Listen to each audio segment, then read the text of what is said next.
Magandang umaga mga ka-TH, lalo na sa mga taga-subaybay natin YouTube channel. So, tindis po tayong hindi pa nakapag-live sa ating YouTube channel.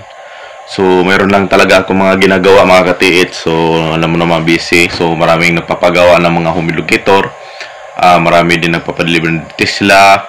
At mayroon din akong personal na ginagawa. So, sa ating mga ka-TH dyan, kabang-abang, tindis po tayo bago nakapag-live sa ating YouTube channel.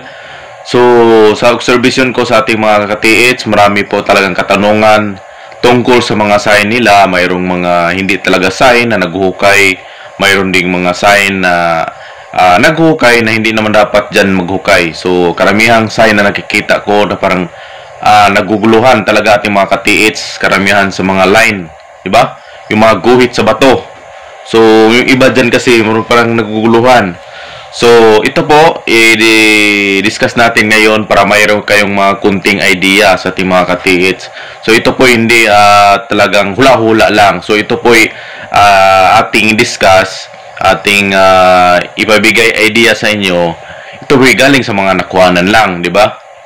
So, mahirap naman tayo magsabi tapos wala pa nakakuha sa mga ganyang sign.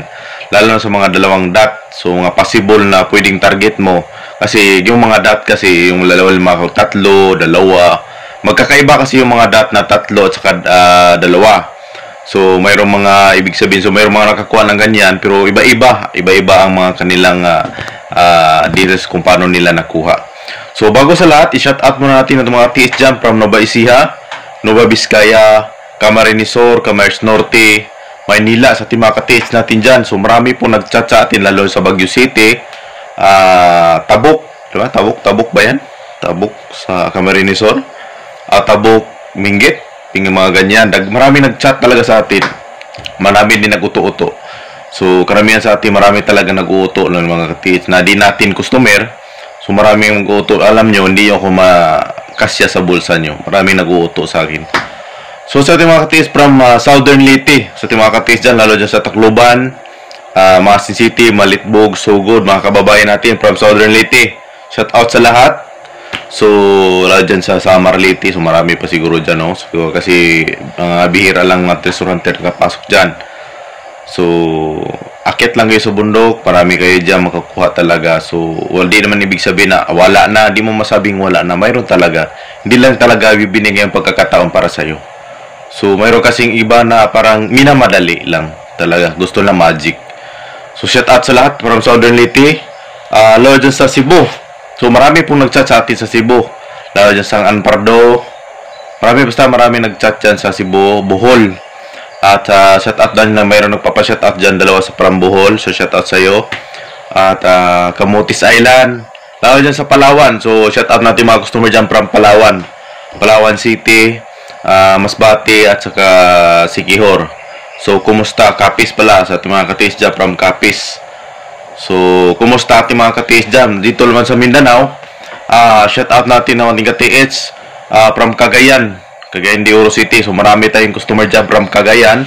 Lalo dyan Oroquita, Misamis Oriental at Occidental. So, marami tayo dyan. So, dyan marami talagang nakahit dyan sa Misamis Oriental. At sama din sa Occidental, yung yung kababayan natin dyan sa Batas. So, nakakuha rin yan. So, hindi ko na alam kung saan na siya ngayon. So, hindi naman siya nag-chat. So, shout out pala sa ating mga ka-TH dyan. So, dito sa Butuan City, diba? Shout out lang dyan sa, Libertad ba yan? Shout out ating mga customers dyan from Libertad. Dyan sa, Sintro sa Butuan. So, shout out at yung mga ka-TH dyan. Agusan del Sur, Surigao del Sur. Lalo natin nakaitir dyan nung una doon from Surigao. So, Surigao yun, yung nakakuha from Surigao yun. So, Tagum, Davao, Samal Island, Bukidnon, Cotabato City, Lanao del Norte at Lanao del Sur. O, di natin kalimutan yung Prof. Capiz. Basta magreklamo na naman. So, shout out sa lahat natin mga ka-TH na nanood natin YouTube channel. So, sa mga baguhan, huwag kalimutan na mag-subscribe bago para lagi kang updated sa ating YouTube channel. So, ganito kasi mga ka-TH. So, paliwanag ko talaga sa lahat natin mga ka-TH. Ay, pasensya po talaga sa mga hindi ko customer. Hindi talaga ako, marami kasi matigas na ulo eh. Hindi talaga ako nagdidikod ng mga HTM sa ilalim. pwede ko kilatisin yung sa inyo na legit, pero pagdating sa ilalim, hindi na talaga. Kasi, alam nyo, marami talagang taong uto-uto. Alam niyo, totoo yan. Hindi lang ako ang nabiktima. Maraming mga treasure hunter din na marunong magbasa na inuuto lang din na pag naka-haze, wala na. Minsan, kahit pasala sa akin lang naman talaga kaya gusto ko, yung talagang paano mo nakuha para i-share natin sa iba. Hindi yung i-block nyo na agad yung tao na tumulong sa'yo, di ba? So, para ma-share natin sa iba na makatulong din tayo, baka yung sign mo is mayroon sa iba. Di ba? Hindi yung pag naka-hits ka, wala, babay na. Parang walang pasalamat. Alam mo, hindi ka makakuha kung walang tutulong sa'yo. Mayroong naka-hits na walang tutulong sa kanila, pero bihira lang. Karamihan mayroong naka-hits talaga. Karamihan talaga sa observation ko. Marami naka-hits dahil sa tinutulungan ng iba. So, hindi naman kami nanghingi ng balato, sa amin lang, kung paano mo nakuha. Para ibigay natin details, di ba? Halimbawa, nakuha mo ganyan. So, yung butas nyo, ganito. So, sa mga sign ganyan, nakuha. Para yung mga details nyo, kung paano nyo nakuha, i-share natin sa iba. Di ba? Bigay tayong idea. So, sa mga nagagalit rin dyan, na mayroong nagagalit na, bakit pa ipaalam? Alam nyo, hindi naman ako totally na ob-ob na isasabi ko sana sino naka-hits, di ba? Sa akin lang, ibigay natin idea sa iba, i-share. Hindi yung sa Bisaya, magnilaog ka. Ilaog niyo mo, pagkatapos niyo mong tabangan, magnilaog ka. Ito lang, i-share na to sa uban, kay, di man sa ingo na, imura ng kanang imong nakuha, imura na. Ang ato, mga idea lang ba na ma-share po na to sa uban, na itong uban po na wala pagkakuha, di ato pong tabangan. Ano ba? Pero sa karong panahon karon na daghan jud murag daghang tao na pirmi uto. So ako giuto pirmi na utoon. Mahalata kay ni na murag sa Bisaya uto-utohon ka ba. So sa mga tao na uto-uto, di po ko masakay sa yung uto-uto. So sa iba ganito sige ginagawa ko, so na stricto. So mayroon nagsabi sa akin na, sir, minsan mag-isip ka rin kung magbasa na wag mo nang basahin yung mga hindi mo customer, kasi yung iba dyan hindi mo na customer, minsan pag nakuha niya hindi naman nagbibigay ng mga idea. So napag-isip-isip ko, napagtanto ko na tama naman siya. So ngayon ang tinutulungan ko lang, lalo sa mga HTM sa paghukay, yung mga customer ko na lang, kasi sila yung taong unang naniwala sa akin. So, yung mga taong hindi ko pa customer, pwede ko naman kayo pabasa, pero hanggang kilatis lang sa mga surface marker kung legit ba. So, tulad ng mga naghukay dyan, maraming nag-send sa akin na naghukay na wala naman talagang kabuluhan, hindi talaga sign. Kawangis lang ng turtle, kawangis lang ng hindi talaga sign siya. Parang mayroong kahawig, pero hindi naman talaga totally ginagawa ng tao. So, napahukay sila, tapos sasabihin mo, wala sir, pag ganyan. Alam nyo, mali nyo yan. Kasi, dapat kayo maghukay. Dapat yung magandang sign. Kung gusto mo talagang maka-hits, kung gusto mo talagang makakuha, kung gusto mo talagang mabago yung buhay mo, bakit ka pa maghukay sa alanganin? Di ba? Bakit hukayin mo yan? Alanganin. Nakakapagod, di ba? Hukayin mo yung napakagandang sign para hindi ka na lipat na lang agad. Kita magandang sign, lipat ka na mga agad. Focus mo na lang sa isang sign. Yung magandang sign. Hindi, wag mo naman yung hukayin, yung sign na nakasimbolize tunnel. Kasi pag mga tunnel sign kasi, tunnel deposit, mahirap din yan. Mahirap kunin. Malalim. So, piliin mo rin yung mababaw lang. Yung tulad ng mga sun, yung guwit araw, mga ganyan. Hindi masyadong malalim yan. Mga araw sign, mga letter A, mga arrow sign. Karamihan mga mababaw yung mga arrow sign. Diba? Mas piliin mo rin yung magandang sign. Yung mga sign giveaways, okay na yan. So, pag tinatanong, ano bang sign giveaways? Marami dyan. Marami sa search mo lang sa Google, mayroon mga dyan sign. Pero hindi talaga yung akma sa personal. Kasi yung mga sign kasi dyan sa Google, pag sa personal na hindi, mayroon talaga yung mga kasama sa personal na yan. Hindi ibig sabihin na yung nakita mo dyan sa Google, yun na yung sign na makita mo sa personal. Magkakaiba talaga yan. So sa ating mga katiis dyan na naguguluhan, lalo na sa mga ating customer o di ko customer, ito, napagandang idea na ibigay ko sa inyo. Ito po'y guhit na pag-usapan natin tungkol sa mga guhit ng bato. Sa Bisaya pa, mga hiwa ba? Hiwa sa bato. Ang mga hiwa sa bato kasi nag-symbolize niya ng mga distances. Mga distansya. Minsan umaabot yan ng mga 200 meters malayo. Lalo na pag yung guhit is umaabot ng 2 feet to 3 feet. Kung halimbawa yung guhit dyan sa bato, yung tabas ba? Yung tabas. Yung tabas, yung sabi ng mga Bisaya, agi ng sinso. Agi daw ng sinso. Di ba? So sa mga ganyang guhit, halimbawa, sumubra na yan ng mga 1 feet pang mag 2 feet na papuntang 2 feet na. Ibig sabihin, malayo yan distance. Sundan mo yung mga distansya. So ang kailangan mo dyan, kumpas. So gamitan mo ng kumpas, papunta dito sa area. Halimbawa, pagpunta mo sa area, bumangga ka sa malaking bato o malaking kahoy. Ibig sabihin, hinto ka dyan. I-check mo yung punong kahoy. Halimbawa, pag walang sign, check mo yan. Tingnan mo yung kahoy kung matanda na ba o hindi. Tingnan mo rin yung kung bato, sakaling bato. Tingnan mo yung bato kung luma na ba talaga dyan yung bato. Hindi ba naligid sa Bisaya ba? Di ba naligid? Check mo. Pag hindi, check mo rin na distance up to 15 meters. Pag wala talaga, balik ka dun sa nabanggaan mo na una. So, dun ka mag-umpisa mag-detect. So, iskay mo siya anong forma. Halimbawa, wala kawangis, wala talaga. Pero may makita kang hole dyan. Ibig sabihin, dyan na mismo yung spot. So, malapit lang yan sa bato. Hindi ibig sabihin dyan sa ilalim ng bato. So, ibig sabihin, mo distance ka pa kunti, mga 1 or mga 3 meters or 7 meters, 7 feet, dyan sa bato na yan. So, hindi ibig sabihin na pag iyan ang tinuro sa bato, halimbawa, kung guhit, tinuro sa bato, kahoy, dyan ka sa mismo sa kahoy magkuka, hindi. Pagdating mo dyan sa kahoy na yan, i-check mo pa ikot yan. Kung halimbawa, pag walang sign, hanapin mo yung east, at magsukat ka ng 3 meters, doon ka magtisdig. Yan po ang magandang idea sa malala sa mga mayroong mga guhit dyan, di ba? Sa ating mga katiis na naguguluhan. So, halimbawa, sir, kung wala ng 1 feet, so, siyempre, pag halimbawa, 1 feet lang o mga 1 feet, malapit-lapit lang yan yung distance tinuturo. So, sundan mo rin yung kabila. So, halimbawa, nabumangga ka na sa bato sa kabila, punta ka naman sa kabilang guhit kung anong tinuturo. Halimbawa, wala doon, walang tinuturo, walang pinapahiwatig. So, ibig sabihin, yung isa lang direksyon na pwede mong i-check. So, ganun lang. Hindi yung pag tumama sa bato, dyan mo basag yung bato eh. Kasi dito nakaturo sa bato, basag yung bato, kawawa yung bato dyan. Basag na naman. Hindi, ibig sabihin wala dyan. So, halimbawa, yung bato sir, napakalaki, parang bahay. So, pag ganyang bato, na para kasing laki ng bahay, ang magandang gawin mo dyan, mayroon kang mga metal detector or locator. Pwede rin locator. Kung halimbawa kung nasa taas, mahirapan yung locator.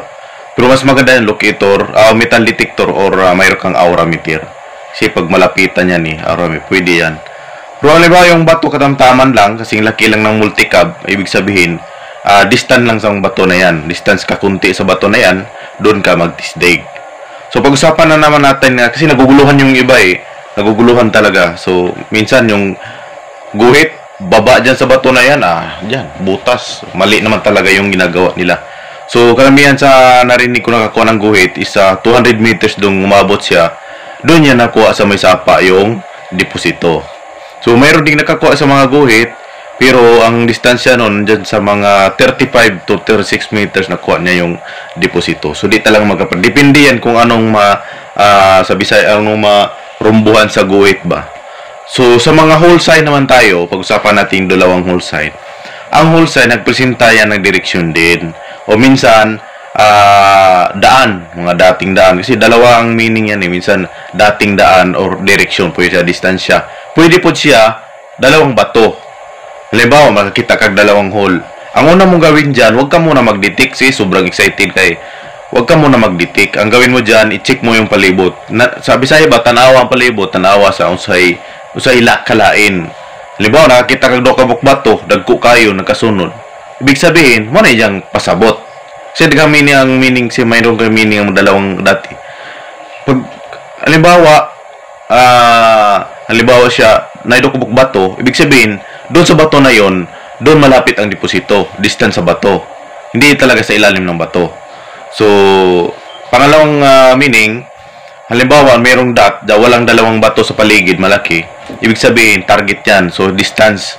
So, guhitan mo siya, punta ka sa unahan kung anong tinuturo niya sa unahan. So, pagpunta mo doon, kung anong matatamaan tulad ng arrow, doon yun yung gawin mo. So, pag wala talagang tamaan, ang gawin mo dyan, maghanap ka na kung mayroong dating daan, yung old, yung dating daan, mga sa Bisaya pa, mga karaang karsada ba? Mga karaang karsada ba, sinayda karaang karsada, diha. I-check ni mo ang area.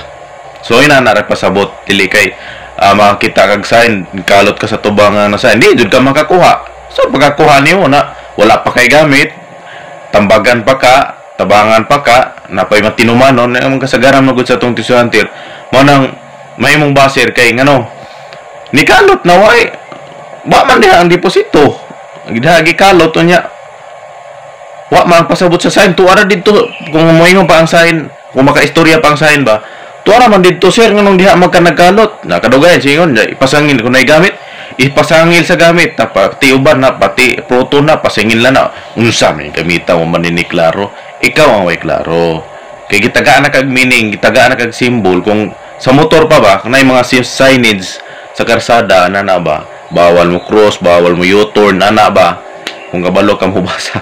Kung sa man ay lami kung nakay mentor, nakay tigbasa.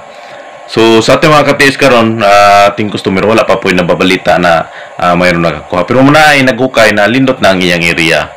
So giobserbahan lang nato, sinasundan nato siya. So madagan pud mga di nato customer na kusog jud manguto. Kasagaran yung mga customer kusog manguto bitaw. Ani klarong tao jud. Ani klarong tao. Ikaw damay-damayon ka ana, di ba? So sa ating mga customer kung gusto ka makakuha, kung ikaw nanood sa ating video ngayon para sa imo ani. Kung nakay pangandos imong kabuhi na buhi, kung nakay pangandos imong pamilya, wala ko niingon nimo na iadlaw-adlaw i-try nimo sa kagbukid. Ayaw sig dalag istorya. Ayaw sigig sir, wa man kuha sir. Sakar kog bukid wa mo kuha. Ayaw pud pag tinapol, di ba? Ayaw pag tinapol. Gusto ka magbag-o yung kinabuhi. Para ba sa una na gabing paningkamot nako di undang kay ngano. Wa taon tan human ig-eskwela. Wa tan human mag-eskwela, wa tan nakahuman og law, wa tan nakahuman og pulis ug sundalo. Kay pwede na di na tamo sa kagbukid wa tay kadlukan kay daggo kay tagsildo. Hining wa tay nahuman lagi maningkamot gyud ta. So kasagaran sa wa nahuman wa poy pilosopo, di ba? Medyo pilosopo. So kung natay pangandos yung kinabuhi, labi karon naglisod ka. Lisod kasi mo kay tangkron. Try nimo.